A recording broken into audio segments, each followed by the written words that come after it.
un petit problème. Mon résumé critique de pas mal d'épisodes de cette saison 1.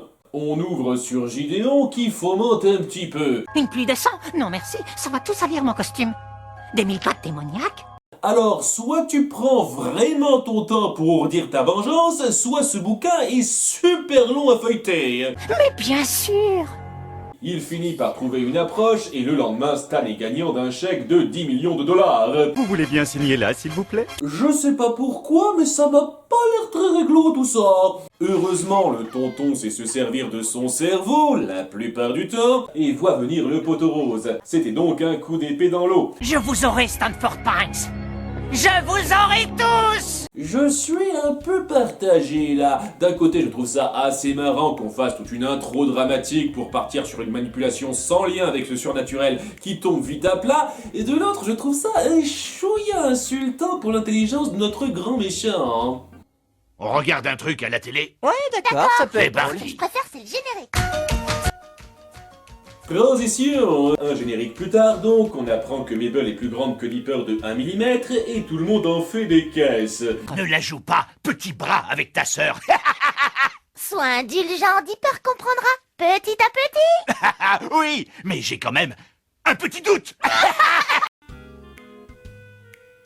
Vous savez, c'est drôle dans Shrek parce qu'il y a une vraie différence de taille notable et qu'on peut même y déceler un triple sens, mais là, c'est juste gratuitement mesquin. C'est de l'acharnement pas drôle et le fait qu'on crée un conflit central autour de ça fait très forcé. Eh ben c'est parce que tu es meilleur que moi dans tout ce qu'on fait tout le temps. Et tu ne te gênes pas pour me le faire sentir. Waouh, t'es pathétique à ce point. Et puis merde, à quelques moments on t'a vu être supérieur à Dipper sur certaines choses. Après, si tu insistes pour enchaîner des trucs comme des parties d'échecs que tu ne prends pas au sérieux avec lui, ça passe juste pour de l'obstination grotesque et ça ne te donne pas beaucoup de crédit. Ah, ce qu'elle m'énerve, Mabel, je ne suis pas petit. Oh, c'est pas vrai. Pourquoi t'as rangé ton bouquin ouvertement là où tu peux difficilement l'atteindre?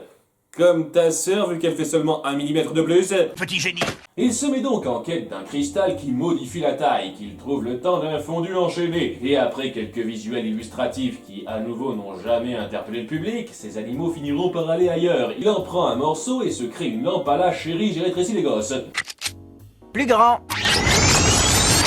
Trop grand. Bien entendu, personne ne remarquera ce trou. Il s'agrandit donc pour se la péter, tandis que Gideon profère sa nouvelle menace du jour. Dans ce bocal, j'ai 1 millier de super termites frappés d'une malédiction égyptienne. Soyez coopératifs et signez mon contrat où j'éclate le bocal avec cette batte et les termites dévoreront cette maison. Pourquoi t'as attendu tout ce temps pour être proactif exactement? Hé, c'est quoi ça? Oh non, non, non! Une chance pour toi qu'elle se soit juste attaquée à la batte, Stan. C'est dommage, t'aurais pu t'en servir pour frapper la balle de baseball qu'il a sur la tête. Ah non, attendez, c'est ses cheveux. Pendant ce temps-là, nos deux jumeaux se disputent la lampe, j'imagine par les lésions internes que ça devrait provoquer normalement, et l'objet finit par tomber entre les mains du méchant. Parfois le destin nous fait signe de bien étranges façons. Peut-être qu'il ne nous a pas vu l'utiliser et qu'il ignore que c'est une lampe magique qui peut grossir et rétrécir les choses. Ah oui. D'accord, c'est pas une intrigue sérieuse du tout. J'espérais un peu plus de la part d'un épisode centré sur Gideon. Il rétrécit et capture donc nos deux héros. À nous maintenant. Qu'est-ce que tu as l'intention de nous faire? Avez-vous déjà vu le film Toy Story? Je me reconnais pas mal dans le personnage de Sid. Bon, je reconnais que ce passage où il les a à sa merci a quelque chose d'assez puissant. Je devrais t'écrabouiller comme un cafard. De son côté, Stan installe une attraction miroir avant de se faire téléphoner. Arrive.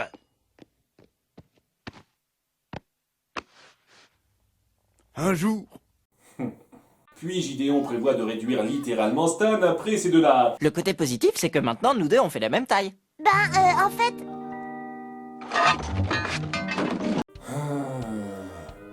Je sais que c'est pour la blague et pour appuyer le conflit central, mais quand vous faites primer ça sur une urgence de ce genre, ça vous fait juste passer pour des cons. En dépit de ce détour ô combien crucial, ils parviennent à s'esquiver de là à temps. Papa, est-ce que tu pourrais m'emmener faire un petit tour au Mystery Shack? Dont il m'a fallu à peine quelques minutes pour en revenir tout seul. Nos jumeaux arrivent à le suivre jusque là-bas, Dieu merci, ils ont suivi des cours de manœuvrage de ballons en plastique et semblent bien partis pour le stopper. Mais c'est sans compter sur le grand conflit ultime. Tu vas nous agrandir tous les deux à la même taille, on est d'accord? Dipper, c'est pas le moment de parler de ça. Excuse-moi, mais il me semble quand même que c'est très important. Oh, comme c'est palpitant. Je dois reconnaître que vous auriez presque pu me battre si vous aviez eu l'intelligence de cesser vos chamailleries. C'est pas parce que l'épisode reconnaît que c'est stupide que ça le devient beaucoup moins. Après ceci, et un petit contretemps sans grand intérêt, Gideon se confronte à Stan, qui a bien de la chance de se situer dans une galerie de miroirs à ce moment précis. Préparez-vous à subir la colère de Gideon. Gideon. J'apprécie assez la façon dont Dipper et Mabel l'arrêtent sans que Stan ne saisisse tout ce qui se passe. C'est de la mise en scène plutôt fun. Eh, ça y est, on y est presque. On passe la porte. Par contre, c'est bizarre qu'il n'insiste pas plus que ça sur le remboursement de ces miroirs cassés. Tout s'arrange et nos jumeaux font la paix. Je crois que maintenant, on devrait détruire ce truc. Tu vois, pour éviter qu'un jour il ne tombe entre de mauvaises mains. Heureusement, personne n'aura plus jamais moyen de s'en procurer ailleurs. Disparaît! Vous êtes là, les amis?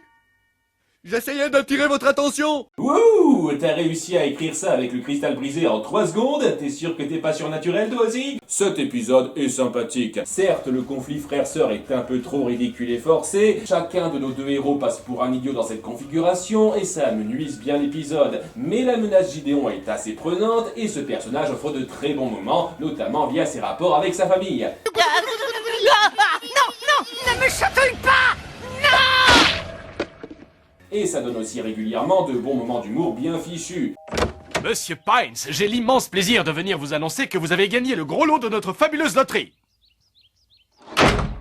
Bon, eh bien, je crois que nous allons donner le prix au gagnant suivant. Quelles étaient les chances?